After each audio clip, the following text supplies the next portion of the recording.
Дождливым вечером, вечером, вечером, когда пилотам скажем прямо делать нечего, мы приземлимся за столом. Добрый день. 9 февраля будет праздник профессиональный, День гражданской авиации. И сегодня у нас в гостях Юрий Михайлович Калинин, он потом скажет сам, кем он работал, и Наталья Григорьевна Логина. Тоже будет вопрос вам. Сегодня мы решили новый формат сделать для вас. Это будет онлайн-встреча, посвященная Дню гражданской авиации и профессиям, которые существуют в гражданской авиации. Мы собрали с наших ребят, читателей библиотек, особенно детских и молодежных, вопросы, которые они бы хотели задать нашим гостям. Мы выбрали, и сегодня, уважаемые гости, мы вам зададим эти вопросы, которые интересны ребятам. Но сначала я бы хотела сказать, что в 1925 году в Усть-Сысольске тогда еще приземлился на Сысоле первый гидроплан. Назывался он «Смычка города и деревни». Естественно, был митинг по этому поводу. И одним из первых пассажиров этого гидроплана был Виктор Савин, наш знаменитый поэт. Вот такой, начнем с такого исторического события, нашу беседу. Итак, первый вопрос я бы хотела задать Юрию Михайловичу. Скажите, как правильно звучит ваша профессия? Летчик или пилот? Летчик — это обобщающее. Так. Туда входит бортмеханик, штурман, второй пилот, первый. А пилот — это который именно за штурвалом и взлетает и садится самолетом. Замечательно. Управляет. То есть вы пилот? Пилот. Так, тогда у меня второй вопрос. Вот когда вы подошли только, вы заметили, что у нас лежит фуражка, Да. и у вас тоже фуражка. Вы сказали, что разница есть в этих фуражках. Скажите, пожалуйста, чем они отличаются, и вот это чья фуражка? Ну, это военного летчика. Военного летчика, так. Здесь вот птичка, вот это, у меня вот здесь серп и молот, а здесь Звезда это военный летчик, да. а серп и молот Серп это гражданский. гражданский летчик. Очень интересно, спасибо за такое дополнение. Ну и, естественно, первый вопрос, который интересует наших ребят. Как вы попали в эту профессию? Это мечта с детства? Мечта с детства, да. Вот расскажите немножко. Жил я в Алмате, ну и как услышу вот гул самолета, так начинаю взглядом, где он там летит туда. Ну вот мечта была летчиком стать. В 1962 году я закончил 10 классов, но поступить никуда не успел просто. Как-то, ладно. В 1963 году я поступал в Оренбургское летное военное бомбардировочное училище. Вот. Но не поступил, потому что там комиссия, летчик, военный летчик, должен быть здоровым. Понятно. А гражданский? Так. Понятно. Там, потому что у меня в ушах перепонка, она не очень работала хорошо. Военные летчики за секунды 10 тысяч набирают высоту, у них должны быть хорошо работать уши. И потом, куда вы все-таки поступили? А потом, в 1964 году, я поступил в Краснокутское летное училище, которое закончил в 1967. По распределению попал в Коми. Сразу, да? Да, в Коми. В Сыктывкар приехал, мне говорят, что нам с товарищами сюда приехали. Нам говорят, нет, в Сыктывкаре нет мест, давайте вот в Печоре 2 места есть. Печору. Ну давайте, Печору. Там я проработал 1,5 года и перевелся в Сыктывкар. Сколько лет вы летали? 31 год я пролетал, а вообще в авиации 48 лет. Очень интересно. Авиация, да. Да, это ваша судьба практически. И коми-авиация. Коми-авиация. Замечательно. Так, Наталья Григорьевна, мне к вам вопрос. Как называется ваша профессия? в которой вы работали тоже. Нет, сколько лет вы там проработали, где и кем? Давайте я сначала начну. Точно так же, Да. это была Да. мечта детства. У нас каждую стюардессу, которая была в Сыктывкаре, знали по имени, по фамилии, где она живет. Их было единицы. Такая же Света Тухолька у меня в соседнем подъезде жила, и у меня была мечта. И в 5 классе я еще писала сочинение, кем я мечтаю быть. Я мечтаю стюардессой. Все, конечно, надо мной смеялись, мечтать не вредно. Я тоже вот. мечтала быть стюардессой, так что я вас понимаю. Но моя мечта сбылась. И это есть как боги, которые летают, а есть которые на земле. Я диспетчер перевозок пассажирских и грузовых. Мечтала, конечно, и поступала на стюардессу, но все, меня брали по состоянию здоровья, все нормально, но учеба с 15 января на этот момент должно быть 18 лет. А мне 18 лет 18 февраля. И поэтому сказали, вот давай годик в перевозках, а потом уже на следующий год. Я говорю, хорошо, замечательно. Вот так вот я нечаянно в службу перевозок попала. Первый мой начальник смены Галина Васильевна Высоцкая. Вот они меня учили и жизни, и как быть. Но когда год прошел, я посмотрела, что мне и девочки, которые со мной поступали, стюардессы, и наземная. Вот мне наземная служба, работа с людьми мне понравилась больше. И я уже осознанно поступала в техникум гражданской авиации сначала, а потом закончила техникум и без перерыва как раз, кто наземники могли по перевозкам поступать, факультет в Академию гражданской авиации открылся, и без перерыва в Академию гражданской авиации закончила. А так в Аэрофлоте я отработала всего 17 лет. Самые счастливые года моей жизни. У нас здесь. У нас все в Сыктывкаре, я и родилась в Сыктывкаре, я коренной житель Республики Коми. Понятно. А вот у вас на столе какие-то фотографии есть? Это Да, что? фотографии, Скажите, пожалуйста. конечно, здесь это вот остались. Это когда я получала фотографии, диплом в Академии гражданской авиации. Самые счастливые, конечно, дни, потому что там учиться не очень Это просто. в каком городе? Академия гражданской авиации у нас только в Питере. В Питере. Да. Хорошо.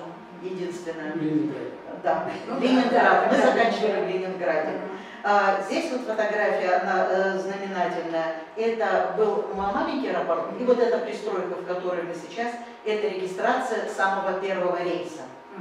И самого первого пассажира в этой пристройке мы регистрируем. И оказалось самое интересное, что там был начальник вокзала Печоры. Ну так получилось. Но это диспетчерская работа, конечно, здесь тоже во время работы. Но самый вот этап большого пути я вот принесла с собой значки. Это значок техникум гражданской авиации, когда я заканчивала. Раньше мы с гордостью носили. Я удивляюсь, почему сейчас не носят значки того или иного учебного заведения. А это уже Академия гражданской авиации. Эти знаки дорогого стоят. И для меня это награда. Потому что учиться в Академии гражданской авиации и в техникуме не так просто. Там такие интересные предметы, начиная от психологии, двигателями и самолетовождением. Это все. И строительство аэропортов, все вы проходите от начала до конца. Поэтому, если что, помочь. Могу, знаю. Да, по двигателям у меня было отлично. Замечательно. Так, Юрий Михайлович, а вот я смотрю, у вас на кителе тоже какие-то вот Знаки. знаки. Да. Да. Скажите, пожалуйста, это Самый что у вас? главный вот этот, пилот первого класса. А, Это значок замечательно. Ага. класса. Вот этот знак. Это сколько налетало? А сколько вы налетаете? Безаварийно 17 тысяч часов. 17 тысяч. Это орден. Орден. А это отличника Аэрофлота. Ага. А вот на Ну, здесь самое главное это верность авиации. Вот, за верность авиации.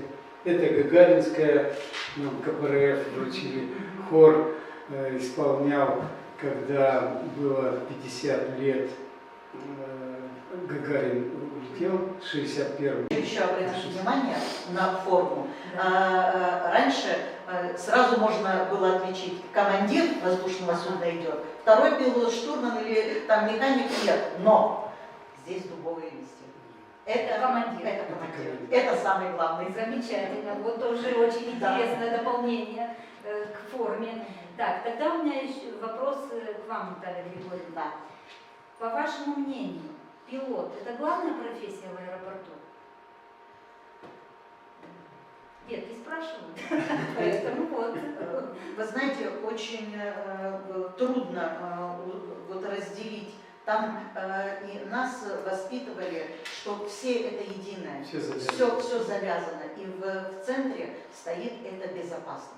Это на первом плане. Поэтому вот люди профессии, связанные с Аэрофлотом, Аэрофлот у нас был 79-го, день Аэрофлота, 2 воскресенье февраля, у нас 79-го года был наш праздник, день Аэрофлота, и мы до сих пор его так и празднуем, день Аэрофлота у нас, и аэрофлотовские. У нас воспитание такое было, один за всех, все за одного. Не дай бог какая-то сбойная ситуация, все работают, каждый на этот самый, все четко сказано, механизм и безопасность прежде всего. Время прошло, но вот то, что воспитал в нас Аэрофлот, я до сих пор, выходя из любого кабинета, я включаю свет, и если смотрю ключ с той стороны, я вытаскиваю, ставлю, наложу на стол. И это не потому, что вот это уже настолько выработано, что это связано с безопасностью, с теми неприятностями, которые случались, которые мы рассматривали и которые никогда не допускали. У нас, не дай бог, запах где-то дыма или что, вот урна иногда проходит, и там кто-то аккурат бросил, и он дымится. Аэрофлотовец никогда мимо не пройдет. Он или зайдет куда-то, или скажет, или потушит. Это уже в крови. Это вот безопасность прежде всего. Спасибо. Так, а теперь такой очень интересный вопрос. О девушке, я так думаю. Первым делом самолеты. Была знаменитая песня, но о девушке потом. Это так для летчика? Да нет, одно другому не мешает. Не мешает все-таки, да? То есть песня не совсем права, да? Так, теперь, Наталья Григорьевна, вот такой вопрос задаю. У диспетчеров были позывные или вас по фамилии называли? Как вот вообще вот это у вас проходило на работе?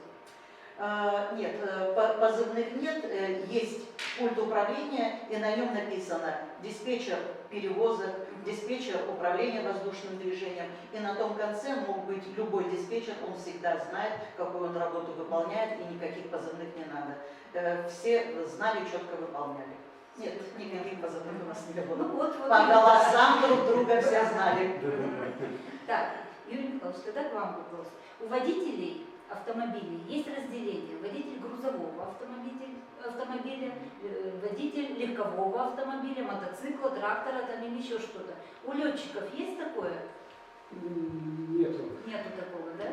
Есть просто на легкой авиации самолеты легкой авиации. Грузовые, почтовые это одно и то же.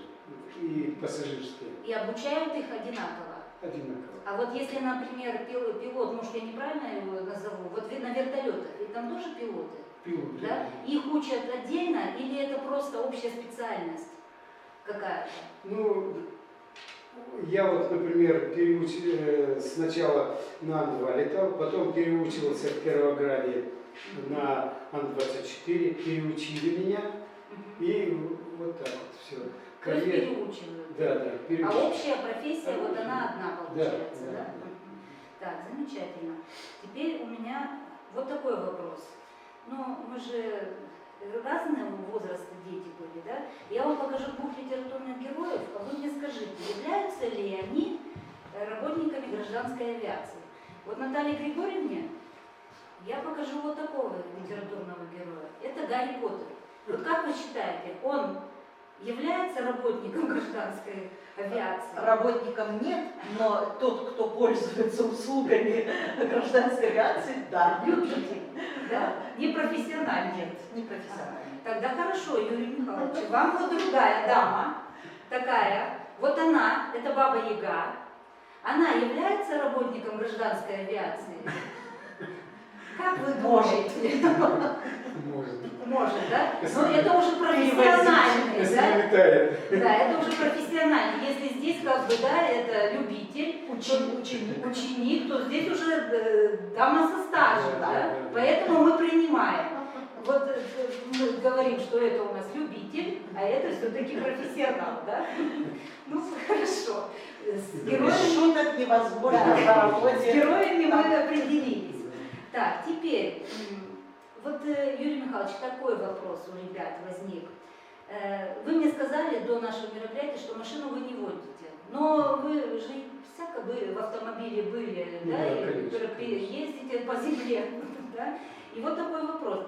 Есть ли разница, когда вы сидите в автомобиле и за штурвалом самолета? Вот ощущения или вот что вы можете сказать на этот вопрос Есть нашим разница, ребятам? есть. А вот объясните, вот что?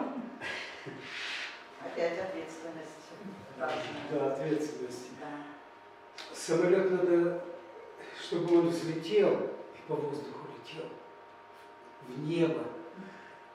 А здесь по земле Ничего не меняется, да? не меняется. Ну вот здесь Траектория только. траектория, да. Едет по дороге автомобиль, а у нас тоже трасса, как и дорога. Мгм. Вот до определенной точки, потом поворачивай, и вот так. Но на земле есть асфальт, Асфальт, который видно, да. а в небе А как? там, Как да. вот в небе-то вы А может ориентируетесь? быть, диспетчера? И диспетчера, да, Ага. и приводные радиостанции стоят, куда мы Мгм. стремимся, конечная точка. Мгм. Нам два там легче, конечно, там. Видно все. Все видно, да? Так. Речка, вот она, поселение, все, давай. А если повыше, то уже... Повыше, то уже если не за видно. облаками ничего не Да, понятно. Так, еще такой вопрос, Наталья Григорьевна. Какие качества, которые вы получили в профессии, вы перенесли потом вот в дальнейшую жизнь? Есть такие качества? Есть такие качества, и я вот благодарна очень работаю, конечно, за это. Это умение брать ответственность на себя. Мгм. Этого сейчас очень многим не хватает. И кто пойдет дальше учиться, сейчас как раз у ребят, у старших курсников, у старшеклассников, вернее, настало время, когда им нужно выбирать свою профессию. Вот и я скажу, что эта профессия, это учеба трудная, сразу скажу, но очень интересная. И работа связана как раз с новыми технологиями. Все равно Аэрофлот был всегда впереди планеты всей, и даже наши космонавты все начинали с того, что проходили практику у нас в Сыктывкарском объединенном авиаотряде, и мы их всех помним в лицо, а потом смотрим, они уже в космос полетели. Это так и было. Поэтому вот самое вот большое достижение, которое там было, это умение брать ответственность на себя. Вот считаю, самое главное. Ну и, конечно, оптимизм без ответа. Замечательно. А сейчас вы немножко отдохнете, мы прервемся, и я хочу сделать звонок в один из наших северных городов республики. И мы свяжемся с действующим уже специалистом, с молодым, который работает, он сам скажет, как называется его профессия. Интересно.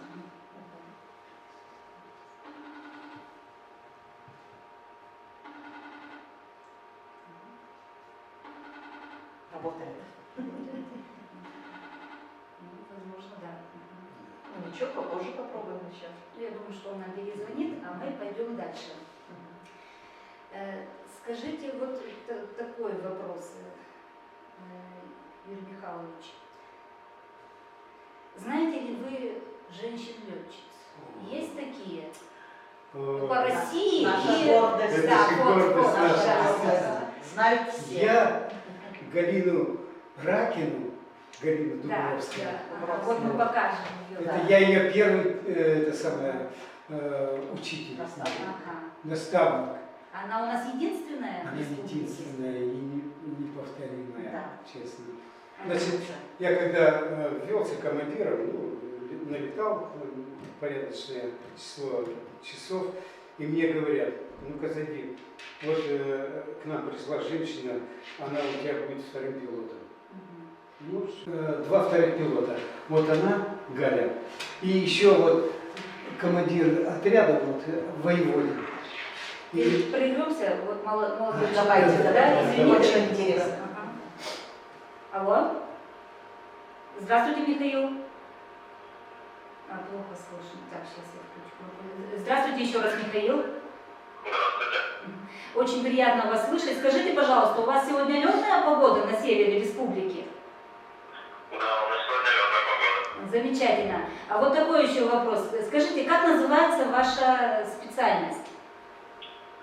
Моя специальность называется техническая эксплуатация транспортного радиоэлектронного оборудования.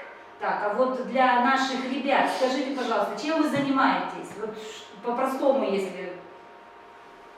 Но если сказать по-простому, то моя работа заключается в обслуживании аппаратуры, которая предназначена для наблюдения за траекторией полета воздушных судов. Замечательно. Скажите, пожалуйста, вы обучались где-то? Да, после окончания 9 классов я отучился в Рыльском авиационном техническом колледже гражданской авиации. А сколько вы работаете уже? Работаю я второй год. Замечательно. А вы будете продолжать учебу где-то, высшее учебное заведение? Да, буду продолжать в Санкт-Петербурге. Ага. Спасибо большое. Удачного дня вам. До свидания. Здоровья. Всего доброго. Вам тоже. До свидания. До свидания. Да. Сергей, здравствуйте. Здравствуйте. Очень приятно вас слышать. Скажите, пожалуйста, в каком учебном заведении вы сейчас обучаетесь? Я учусь в Санкт-Петербургском государственном университете гражданской авиации. А какая профессия у вас будет по окончании? Профессия будет пилот, учусь я на факультете летной эксплуатации, специализация называется организация летной работы. Угу, замечательно. Вы на бюджете учитесь? Да, на бюджете. Ага. Первый курс, второй? Сейчас второй курс. Второй курс. А скажите, пожалуйста, вот сколько у вас было человек на одно бюджетное место, когда вы поступали? Хороший вопрос. По-моему, было 4 человека на место, но конкурс был хороший, и в основном поступали ребята, у которых были высокие баллы по ЕГЭ. А сколько примерно вот балл был у вас? Средний? 240 плюс. Ну да. Поступить надо было. Да, очень высокий балл. А скажите, пожалуйста, а учатся ли у вас девочки вот на вашу профессию? Да, по статистике, которую у меня здесь сказали, что с каждым годом все больше девочек поступает на эту специальность. А в моей группе учатся 4 девочки, а на потоке, наверное, 20-15 это наберется. Ну да, замечательно. И скажите, пожалуйста, планируете ли вы вернуться на работу в Республику Коми? Я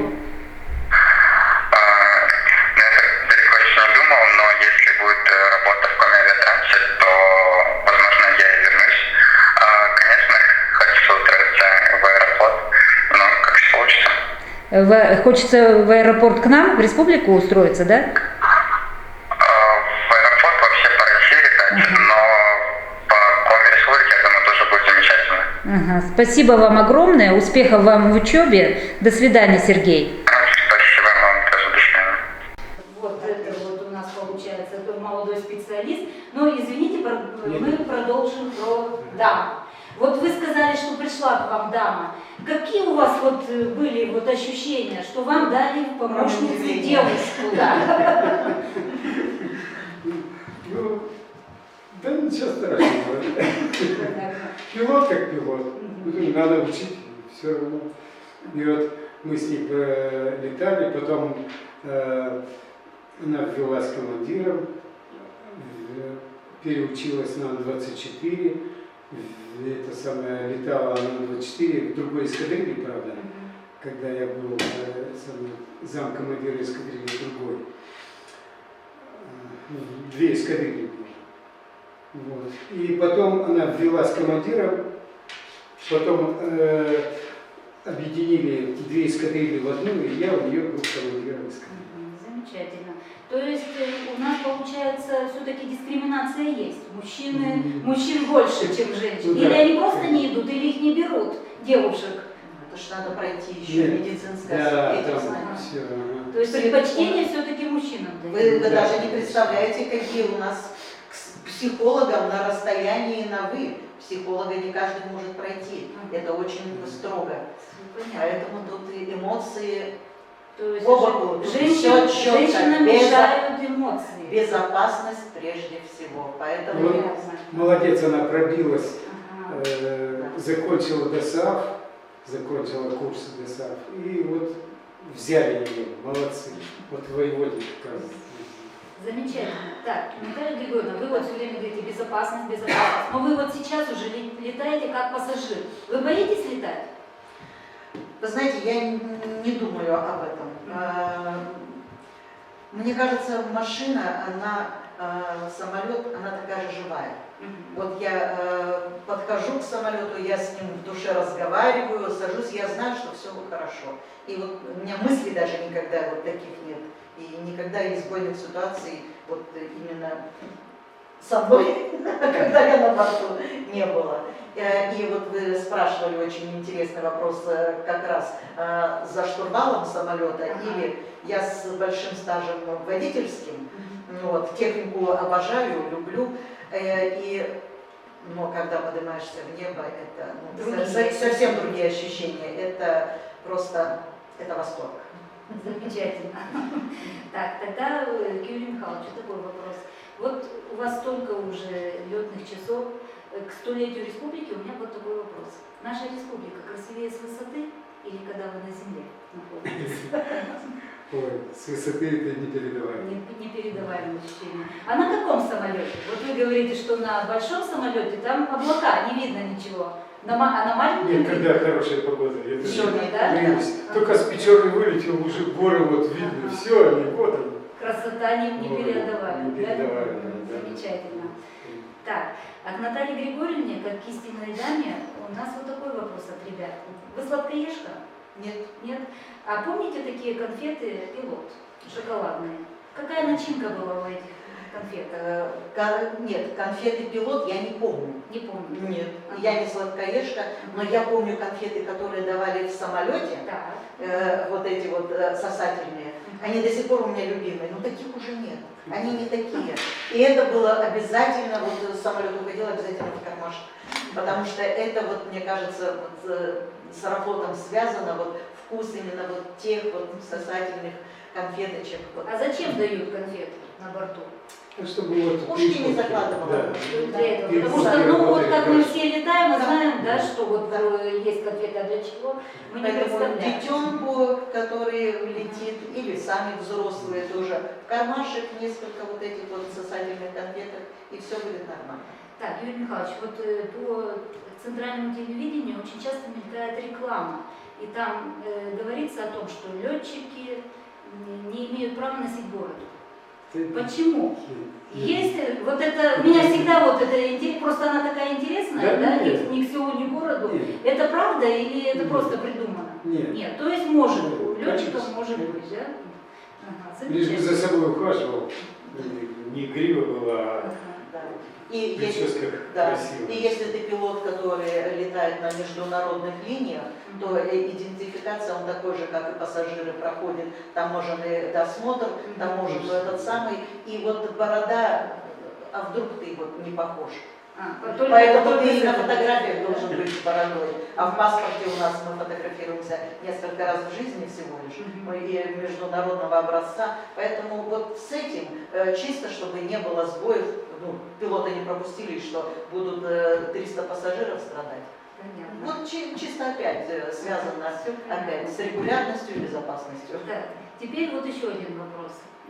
Ну, ребята наши молодые, они, естественно, смотрели фильм «Современный экипаж» уже. Мы-то знаем, что их два этих фильма, да? Вот второй современный фильм, вот там такая ситуация, когда два самолета летят на большой высоте, ну, там проблемы какие-то, и вот из одного самолета в другой людей на каком-то проводе, да, в колясочке в какой-то, их перевозят. Это может быть такое на самом деле? Нет, Юрий Михайлович. Что-то не верится. Не верится, да? Ну вообще, какое у вас вот отношение к этому фильму? Вот первый фильм более близок, скажем, к вашей профессии, или второй? Вот что скажете? Первый фильм. Да. Первый все-таки, да? Конечно. В первом там тоже фантастика, Много конечно. есть тоже но он фантастика, да? как раз такой патриотический фильм, хороший, интересный. А второй фильм это уже накрутили. Мне он Не очень. Я нет. не смотрел. Мне он- Понятно. Так, тогда вот такой вопрос. Ну, я думаю, что в вашей профессии были какие-то нештатные ситуации, да? Вот были ли какие-то юмористические? Ну, вот что-то есть у вас, что вспомнить? Такое вот интересное. Было такое в жизни? Ну, у меня могу вспомнить, это связано как раз, наверное, вы тоже помните.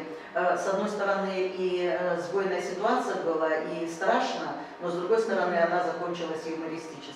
Это в Ухту летел самолет, он взлетел, и получилось так, что шасси, передняя нога не зашла. Вот. И самолет крутил над Сыктывкаром. Это был рейс где-то часов 16 он улетал. Раньше они через каждые 1,5 часа улетали в Ухту. И потом приземлились, конечно, здесь сбойная ситуация, все выстроились, как понятно, все, и пожарные все встречали. Но во время того, как самолет садился, сделал, нога выпрямилась. В общем, все хорошо.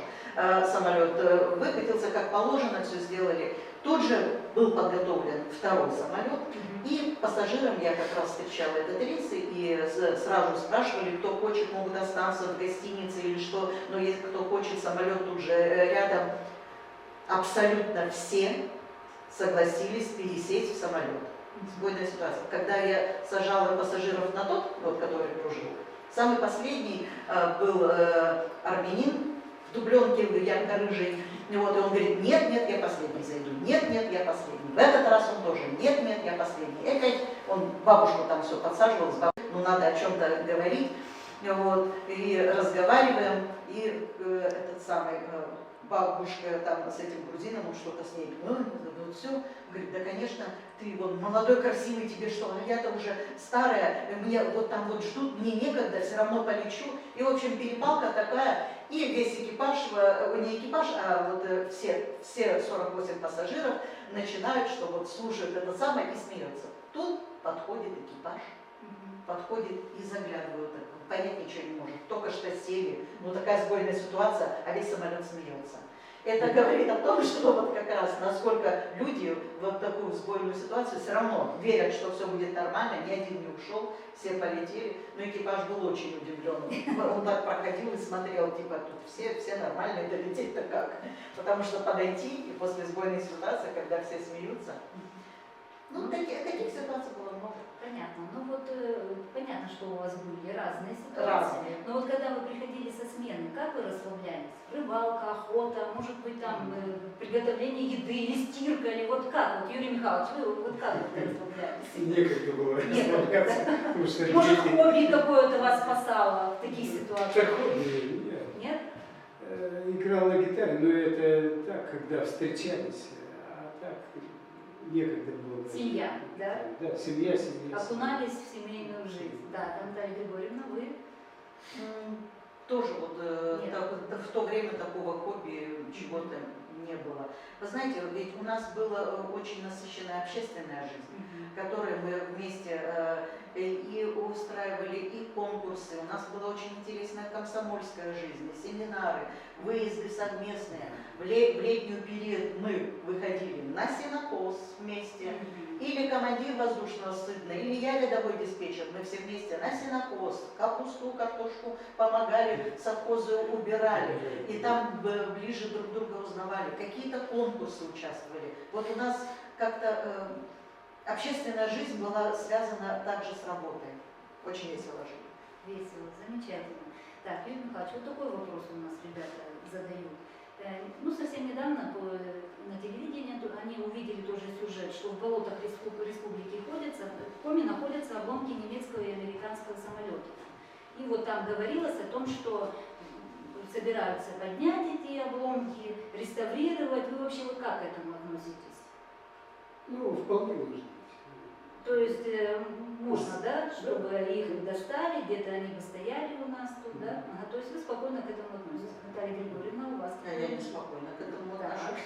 Мне немецкие самолеты с их обломками не нравятся, поэтому пусть вот где, куда их отправили, пусть там и будут.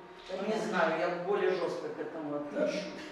У меня дед воевал, защищал Питер, и поэтому вот наша семья об этом поговорилась. Я Ну, знаю. это же замечательно, когда есть разные мнения у людей, да? Так, тогда вот такой вопрос, вот к вам, как представителям профессии. Но совсем немного лет прошло, вот вы вспоминали, да, что в детстве, в юности мы все прямо через одного, мальчики хотели стать летчиками, ну и Да. первый хотел космонавтом, второй летчик, девочки стюардессами. Сейчас как-то вот этот ореол таинственности, этой романтики, профессии ушел. Почему? Как вы думаете? Вот, Юрий Николаевич, вот ваше мнение. Почему сейчас вот нету вот такого вот желания? Вот спроси у ребенка, вряд ли кто-то вот прям сразу скажет, что он хочет стать летчиком. Сломали, все сломали. То есть надо Сейчас восстанавливать эту всю систему, восстанавливать. да? Все по кирпичикам делалось, все. И самолеты. Сколько было самолетов в Сыктывкаре, это не счесть. У нас в день было 53 рейса. Да. В день 53 рейса. И еще и чужие. Это не считая, которые чужие, взлет, посадка тоже обслуживали. Да. Так что, а сейчас как-то все затихло. Затихло. Не знаю. Хорошо. Жалко, что Жалко. самолеты эти продали за бесценок. Я еще добавлю, мало того, что, вы знаете, была очень сильная система образования, как раз когда подготавливали пилотов, была очень сильная система как раз практики, которые проходили, летной практики, которая нарабатывала, ее тоже все сломали. Ну, мы все знаем горький этот самый результат того, что мы оказались Украина отдельно, это и Кировоградское училище, и Институт гражданской авиации в Киеве, все, это была все одна система. И вот сейчас, говорят, у нас снова растет самолетостроение, все, самолетостроение, да, а летать будет кто? Понятно. Вот за это, конечно, и поэтому я молодежь прям призываю, не сегодня, завтра будет не хватать как раз у нас высококвалифицированных пилотов, работников служб перевозок, поэтому идти как раз в авиацию, просто это интересно, не только романтично и ответственно, и все равно ты уже в особой когорте людей. Сейчас взяли 2 самолета Ан-24 в Сыктывкаре находятся, а пилотов Нет, да? То есть это как бы востребованная профессия, Востребованная, да? да. Замечательно. Я думаю, что многие будут искать в интернете информацию о том, как... Но опять же надо заниматься спортом. Это профессия, которым только здоровые. Да. Учить английский язык. Сейчас с английским языком Понятно. надо вот. То есть здоровье и английский язык, да? Ну, А вообще если там есть всё. желание, то выучить можно много языков. Так, замечательно. Ну и вот наш последний или крайний, как говорят, вопрос, да? Аэропорт Сыктывкара носит сейчас имя Петра Истомина. Вот вы считаете это правильно? Или, может быть, надо было ему какое-то яркое название дать? Ну, например, Внуково, там, Шереметьево. Как вот вы считаете, Юрий Николаевич? Вот ваше мнение? Так, ну, назвали так назвали, я как-то к этому. Спокойно относитесь, Спокойно. да? Наталья Григорьевна, вы? Ой, не знаю. Вообще, я бы вообще назвала Кузьмич. Кузьмич? А почему? Бан-бан Николай Бан-бан. Кузьмич. У нас есть и Бан-бановка. Ну, для и наших всё ребят это. скажите, кто Да. это? Это был наш командир объединенного авиаотряда Сыктывкарского. Это тот человек, с которого вот... Ну, он очень много сделал. Болел за Для каждого, города. за каждого человека болел. Да. Понятно. Когда он уходил с Печорского авиаотряда сюда, переводился, там не было ни одного человека на очереди на квартиру, потому что все получили. И только придя сюда, в Сыктывкар, у нас начали строительство и квартиры получать. Поэтому его от мала до велика все знают, уважают, любят, вспоминают. Вот я бы просто Кузьмич назвала. Замечательно. Ну и уже завершающий вопрос еще один, да, возник. Как вы смотрите на то, чтобы все-таки перенести аэропорт из центра города или оставить там, где он есть? Это больной вопрос. Давно надо Надо, с Соколовкой разбираться. И мы в аэропорту, когда работали, мы жили с мечтой о том, что Соколовка открывается. А вот даже были в проекте именно города Сыктывкара, что эта взлетно-посадочная полоса будет центральным проспектом, слева и справа будут всякие там рестораны, кафе, это центральный проспект будет. Но я думаю, разумное все-таки восторжествует, и это будет светлое будущее, поэтому над этим вопросом работают уже очень много лет, но мы не теряем надежды, да? Да. Надо переносить. Столько вбухано там. Да. И денег, и Значит, средств. мы за новый аэропорт. За новый Ждем, надеемся. Огромное вам спасибо за то, что вы пришли, интересно так рассказали. Ну и, естественно, мы попросим Хорошо. песню Все. «Линия оппозиции» для тех, кто только еще думает стать работником гражданской авиации, для тех, кто сейчас работает, и для тех, кто работал в этой отрасли. Мы вас всех поздравляем с наступающим праздником и ждем подарок. Первые слова стихи Феликса Чуева, и потом прозвучит песня на слова Николая Доризо. Я нашел стихи Николая Доризо, мне понравились они так. Песня получилась. Белый ветер за висками развивается. Время молодости нашей авиация. Время честности и чести и содружества голубого, обжигающего мужества. И не зря земля считает цветом нации тех, кто был, кто есть, кто будет в авиации. Пусть в любое время года, зной, холод, дождь и снег, будет летная погода на твоих стремлениях всех. И пускай нас уносят в полеты, пусть уносят на север и юг, птицы встречи разлук, самолеты, птицы встреч и разлук, расставания, как от вас себя беречь, и к тому же вы обещания новых встреч. И пускай нас уносят в полеты, пусть уносят на север и юг, птицы встречи разлук, самолеты, птицы встреч и разлук. И пускай нас уносят в полеты, пусть уносят на север и юг, птицы встречи разлук, самолеты, птицы встреч и разлук, птицы встреч и разлук, самолеты. Еще одна песня прозвучит на слова нашего большого друга, это Вьюхина. Он член Союза писателей КОМ, член Союза писателей России, лауреат Ленинского премии, у него очень много наград и званий.